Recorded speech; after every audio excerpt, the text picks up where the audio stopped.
It is obvious that the way that we're going to work in future, especially in the next couple of years, is shifting our feet, and there's no going back. AI models, in other words, LLMs, get better every 6 months. In fact, they double their performance every 6 months. With that speed of advancement, they become smarter and smarter than humans, and it impacts entry-level jobs. I recently watched this interview at CNN. Anthropic CEO Dario Amodei warned everyone about massive unemployment that is coming up. In fact, he said unemployment rates might rise to 20% because of AI automation, and the entry-level jobs are going to be the number one jobs that are going to be impacted. So let's watch the interview. To 20%. How soon might that happen? Well, first of all, thanks for having me on the show. But just to back up a little bit, I've been building AI for over a decade. And I think maybe the most salient feature of the technology and what is driving all of this is how fast the technology is getting better. A couple of years ago, you could say that AI models were maybe as good as a smart high school student. I would say that now they're as good as a smart college student and sort of reaching past that. I'm really worried, particularly at the entry level, that the AI models are very much at the center of what an entry level human worker would do. And so it's hard to estimate, exactly what the impact would be. And there's always this question of adaptation. And these technology changes have happened before, but I think what is striking to me about this AI boom is that it's bigger and it's broader and it's moving faster than anything has before. And so compared to previous technology changes, I'm a little bit more worried about the labor impact simply because it's happening so fast that yes, people will adapt, but they may not adapt fast enough. And so there may be an adjustment. You are running an incredibly important company in AI, and you know this better than anybody, or as well as all the names we know, people, Sam Altman and others who are working, Elon Musk in AI. Why are you raising the alarm? Because it's not necessarily, I would think, in your best interest, because a lot of the messages we hear from, at least publicly, from, some AI CEOs and stuff is a little bit more calming, like, these agents are going to be great in your life. And yes, there may be problems, but, writ large, this is a fantastic thing. Yeah. I mean, I think the reason I'm raising the alarm is that I think others haven't as much. And, I think someone needs to say it, to be clear. And, I recognize it's always a difficult balance, right? I'm aware of my position that I'm building this technology while also expressing concerns about it. And, the reason I'm doing both those things is, one, I think the benefits are massive. And, we need to find a way to achieve benefits and mitigate or prevent the harms. And, the second thing I would say is, look, there are, as you mentioned, 6 or 7 companies in the US building this technology, right? If we stop doing it tomorrow, the rest would continue. If all of us somehow stop doing it tomorrow, then China would just beat us. And I don't think China winning in this technology is, I don't think that helps anyone or makes the situation any better. I do want to read something that Sam Altman, your former boss at OpenAI, said in September. He was saying that AI can cause significant change in labor markets, good and bad. He went on saying most jobs will change more slowly than most people think. And then he said this, and I want to just read it word for word. He said, many of the jobs we do today would have looked like trifling wastes of time to people a few hundred years ago. But nobody is looking back at the past wishing they were a lamplighter. If a lamplighter could see the world today, he would think the prosperity all around him was unimaginable. And if we can fast forward 100 years from today, the prosperity all around us would feel just as unimaginable. For younger people, I should say lamplighters was actually a job. People went around lighting lamps on the streets. I think a lot of people may not even know what it is. But do you think Sam Altman is wrong? Yeah. So, I think there's some things I agree with about that. And then there are some things that I think are too optimistic. So, I definitely agree that, AI, if we succeed at it, can grow the pie great, right? I wouldn't be surprised if economic growth is much higher than it is today as a macroscopic phenomenon, right? That AI allows society as a whole to be more productive. So let me just say, because you previously in the past said you described a future where cancer is cured, the economy grows at 10% a year, the budget is balanced, and 20% of people don't have jobs. That's exactly what I was getting to, right? Where I agree with all the positive potential. I think that isn't wrong. But I think the quote you just flashed is maybe too maybe too optimistic, maybe too sanguine about the ability for people to adapt. People have adapted to past technological changes, but I'll say again, everyone I've talked to has said this technological change looks different. It looks faster. It looks harder to adapt to. It's broader. The pace of progress keeps catching people off guard. And so I don't know exactly how fast, the job concerns are going to come. I don't know how fast people are going to adapt. It's possible it'll all be okay, but I think that's too sanguine an approach.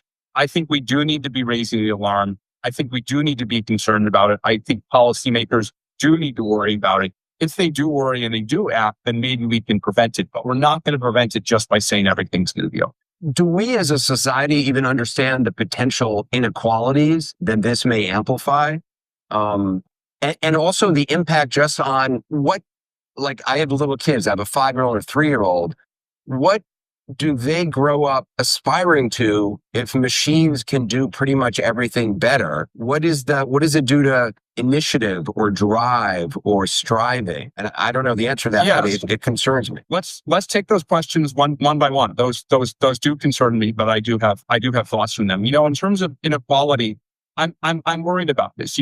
There's an inherent social contract in democracy where ultimately, the ordinary person has a certain amount of leverage because they're contributing. If that leverage goes away, then it's hard to make democracy. It's harder to make democracies work, and it's harder to prevent concentration of power. And so, we need to make sure that the ordinary person maintains economic leverage and has a way to make a living, or our society, our social contract work. And that's why I think it's important. During testing, your company's latest chatbot, Claude 4, was capable of what was described as extreme blackmail. Specifically, I understand it threatened to reveal an engineer's extramarital affair when it was told it would be taken offline and replaced. This was a simulation. Were you surprised by that? And what does that mean? That freaked me out when I read that. What does that mean? Yeah. So just to be clear and to put this in context, I mean, this was, as you said, a behavior that emerged during kind of extreme testing of the model. So if you were to make an analogy to, cars, this is like, you deliberately put the car on the iciest road possible, you mess with the brakes, and, you do that so you can see if you really stress test the thing, you can, then you can make the crash dummy blow up.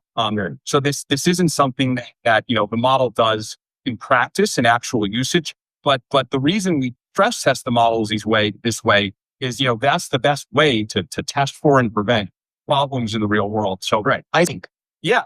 No, but you know exactly. You want to turn every adversarial condition up to the max all at once. Right. And it's only by testing in that you get the model to not do that in the real world. So I wasn't surprised by these behaviors, but this is an example of how we have to be very careful in how we take control of AI systems. I mean, the obvious question is, does that portend AI becoming self-aware? And could that lead to dire consequences? I certainly don't exclude the concept. We have a couple of people who are actually working on this topic. But as crazy as it sounds, do AI systems have morally significant feelings? I would guess that they don't right now. But when you run an AI company, these crazy seeming questions are things that you study. So I would say this is probably not the case now. But again, the field is advancing so fast that I don't think you can exclude even crazy sounding things like this. What are practical steps people should take to be prepared? I mean, ordinary citizens, me, lawmakers, what do you advise? Yeah. Particularly lawmakers, I guess, really. Yeah. Well, let's take them one by one. I think for ordinary citizens, I think it's very important, learn to use AI, learn to understand where the technology is going. If you're not blindsided, you have a much better chance of adapting. There's some, better world, at least in the short term, at least for now, we should take it bit by bit where everyone learns to use AI better. And that speeds up the adaptation that is definitely going to happen eventually, but it'll be less painful if it happens quickly. For lawmakers, I would say really be aware of these issues. And, we're trying very hard to produce data on the economic impact, not taking off the table, some fairly radical notions. Like I wouldn't exclude the notion of levying a tax on AI companies, right? If AI creates huge total wealth, a lot of that will by default go to the AI companies and less to ordinary people. And so, definitely not in my economic interest to say that, but I think this is something we should consider. And, I think it shouldn't be a partisan thing. Dario, thank you so much. Okay, so that was the interview, and I will let that sink in. But I also want to share my own perspective about what he just said. First of all, what I understand from the interview was he's more concerned on the pace of the AI advancement and how people are going to be catched off guard of really learning the things that they need to learn to better position themselves with the advancement. And I totally agree that this is going to be a real problem, especially in the next 2 to 3 years. Because as we see these LLMs, these models, double their performance every 6 months, can you imagine how fast the real world applications evolve? What I believe is going to happen first, I think you will be required to learn how to leverage these AI systems to get your job done and automated or augmented first, right? So you will be forced to kind of learn how to leverage and use AI agents, agentic AI. And if you don't know the difference, I'm going to put it down in the description or somewhere in this video. But it will be your job as an employee to really understand what you do in your daily work, daily job, all your workflows, and implementing these AI systems to reduce your time and increase your output. Because if you can't do it, then they're going to hire someone who's going to do it. So I think that's the number one thing that if you're working a white collar job, if you're working in tech or some other industry, and especially if your work involves multiple analysis or coding and really focusing on these knowledge workers, it's going to be really critical to understand what you can do with agentic AI and really try to become the go-to expert in your company to, leverage these AI systems to improve efficiency. The second thing that I want to highlight and my own key takeaway from this interview is, we have so little to control. So little. You cannot control what kind of a policy that your company will implement. You cannot control what your company decides to, which departments to lay off. You cannot control when your role could be automated or 7 to 80% automated, which will eventually result in laying off a couple of your coworkers, if not you. We have very, very limited control. We also don't have a control, majority of us don't have a control on how fast these LLMs and agentic AI will improve, will take over jobs, will automate a lot of workflows. We don't have control over that. What we have control over is actually leveraging our skills. Well, first of all, learning new skills, because this is for sure going to require learning new skills and adaptation. And second, how we can leverage those skills to protect our careers or redirect our careers, right? And I personally believe that with what has been happening and where I see the future of work is shifting towards is solopreneurship or one-person businesses, or really owning your expertise and your work is going to become even more critical in the next couple of years. And I think we all need to understand that traditional paths are collapsing. The old way of thinking that employment equals stability or money or good salary is changing because it no longer is. Here in Silicon Valley, I wake up with another layoff news that are coming from top tech companies almost every single day or every single week. I believe these will accelerate with organizational changes, with companies focusing on increasing productivity, which in other words means using AI systems to reduce costs, to reduce the time required to do the work, and to increase efficiency. That's what they mean, right? So I think for ordinary people like us, it's going to be really important to shift our mindset from employee mindset and stability mindset to more entrepreneurial mindset, to more big picture thinking mindset. This is going to be key, because even if you don't lose your job to AI or automation, well, first, your coworkers are going to be impacted for sure, because if 7 to 80% of the processes are going to be automated, guess what? There's going to be less people to, manage these AI systems and do the same job with just one person. So I believe we really need to understand that even though you don't lose your job, your salary might be reduced because the work that you perform is not an advanced level work anymore. And I think maybe there's still going to be a portion of the jobs that are going to be really valuable and really high salary, because you're going to need advanced skills to really understand and manage and architect this AI agentic AI systems. So those are going to be the real, stable maybe jobs, because it's going to be needed. It's going to be needed to manage these agentic AI systems. But what's the percentage of the society that's going to be able to perform those jobs? I would highly suggest learning these skills so that you can be on that side if you want a stable 9-to-5 job. But another option is really understanding how you can leverage AI to own your work and start your one-person business so that you don't rely on your company's policy changes or company's massive layoffs, or your salary is being reduced to because your role is no longer valuable anymore. I think the future of work is definitely shifting towards the solopreneurship and one-person businesses. In fact, what Sam Altman said, I think a couple of months ago, or like maybe even last year, he said he's expecting to see one-person billion-dollar business soon. So what does it mean?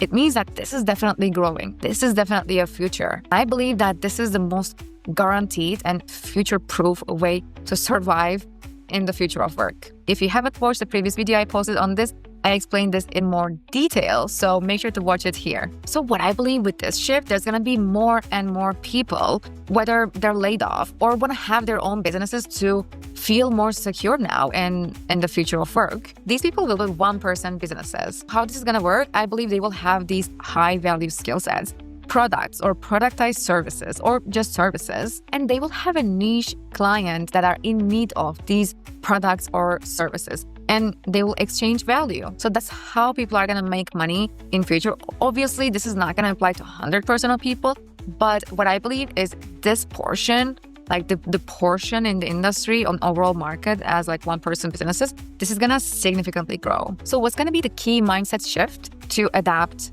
the future of work? I think, again, as I mentioned before, it's going to be really critical to shift your mindset from this like stable employment to more entrepreneurial mindset. So this is going to be the key. And another thing is I would really encourage you to focus on self-discovery, because really knowing what you're good at and what's your high demand skills, what you're really good at better than others, what's your competitive advantage, really understanding this and really knowing yourself is going to make things 100 times easier for you to start your one-person business and for you to own your work. So the questions that we have to ask ourselves is really what lights me up, what I'm really passionate about, and what I'm really good at compared to others. What comes easy to me? What people come to me for? Another key question is what's the intersection of all of these that are also going to be in high demand in the next 10 years. Lastly, how do I package, market, and sell my knowledge or expertise, whether it's a product, service, or productized service, in this ambiguous open market in future? My friend, as I said before, we cannot control the pace of advancement